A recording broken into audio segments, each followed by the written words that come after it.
Bonjour Anne-Catherine Sabas. Vous exercez en tant que psychothérapeute, psychanalyste et sophrologue depuis 1998 et vous nous recevez aujourd'hui dans votre cabinet parisien. Vous êtes également essayiste, poète et romancière. Et aujourd'hui, nous nous rencontrons pour parler de votre livre aux éditions Bussière, Triompher de la souffrance au travail, car c'est non seulement un sujet d'actualité qui préoccupe beaucoup les hommes politiques en ce moment, mais ça suscite beaucoup de questions. Ma première question, c'est comment est né cet ouvrage qui, au moment où vous l'avez écrit, était quelque peu précurseur en son genre? Alors c'est vrai que cet ouvrage était précurseur parce qu'on n'en parlait pas autant qu'on en parle maintenant. C'était encore un sujet qui était un petit peu tabou en 2012, date de la sortie de cet ouvrage. Il y avait quand même Christophe Dejour qui avait publié un ouvrage qui s'appelle, je crois, Psychopathologie du travail en 1985. Il y avait Marie Peset, la psychanalyste, qui avait commencé des consultations de souffrance au travail à l'époque en 1997, je crois. C'était la première, il y en a aujourd'hui plus de 130 ou de 150. C'est-à-dire que c'est un problème qui est devenu un problème collectif. Euh, on en parle de plus en plus. Moi, je me suis retrouvée, après 20 ans d'exercice du métier de psychothérapeute, je me suis retrouvée avec la moitié de ma clientèle qui est concernée, avec évidemment tous les symptômes qui vont avec, le burn-out, la dépression, les maladies chroniques, et puis tous les symptômes aussi psychologiques.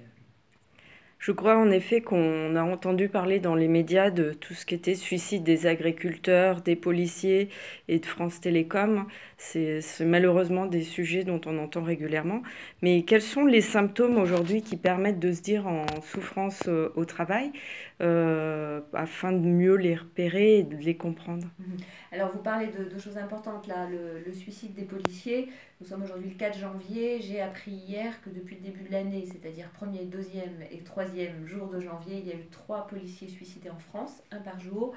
Et je crois que concernant les agriculteurs, c'est un jour sur deux, un agriculteur se suicide en France.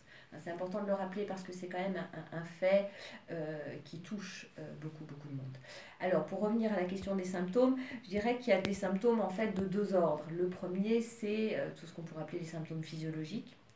Alors, les maladies chroniques, les infections à répétition, qui parlent d'un système immunitaire qui est complètement affaibli par le stress. Selon vos fragilités, vous allez avoir mal au dos, mal à la gorge, des migraines, etc. Et puis il y a tous les symptômes plus difficiles à quantifier et dont souvent on ne parle pas parce qu'on en a honte et on a un peu de mal à les repérer, c'est-à-dire les symptômes émotionnels, psychologiques, les problèmes de sommeil, les problèmes nerveux, les problèmes de mémoire, de concentration, etc. Je crois qu'aujourd'hui, on est dans une société où la compétition est valorisée et où on essaie de pousser les gens à être dans une démarche de recherche de perfection. Il faut aller bien, il faut être fort, il faut toujours en faire plus. Et du coup, on va s'écouter, mais pas forcément de la bonne façon. C'est-à-dire qu'écouter ses limites devient très compliqué. On veut toujours repousser ses limites. Et à un moment donné, le corps dit stop. Mais une question vient, c'est est-ce que c'est le travail qui provoque cette souffrance? Alors, il y a d'autres sujets, malheureusement, dans nos vies qui peuvent nous amener du stress, parce que le stress va occasionner au bout d'un moment donc, des symptômes. Euh, il y a plein d'autres domaines de notre vie qui peuvent être stressants.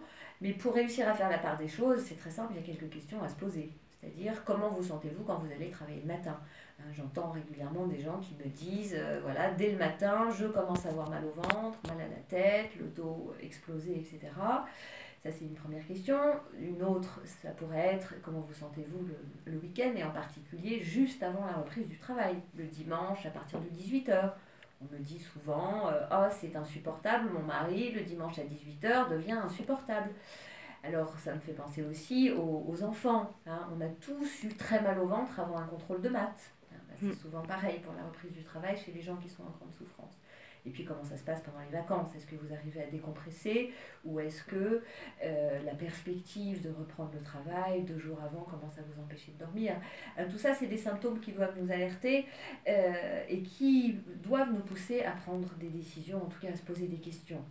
Consulter un professionnel, consulter un médecin, un psychothérapeute, aller éventuellement quand il s'agit de cas de harcèlement, de mise au placard, parce qu'on n'a pas évoqué tout ça, mais c'est une grande partie des cas de souffrance au travail, aller voir quelqu'un qui peut vous aider juridiquement à trouver une solution, à quitter une entreprise, peut-être à renégocier quelque chose. Tout ça, ça doit être réfléchi. Parce que nous passons quand même beaucoup de temps de notre vie au travail, mais nous n'y passons pas toute notre vie. Et le travail n'est pas l'essentiel. Je voudrais citer Charles de Gaulle qui disait « La vie, ça n'est pas que le travail, travailler sans cesse rend fou ». Voilà, c'est une des choses dont j'ai voulu parler dans mon ouvrage « Triompher de la souffrance au travail ». Merci Anne-Catherine pour cette première rencontre. D'autres vont suivre et qu'on attend avec impatience. Merci.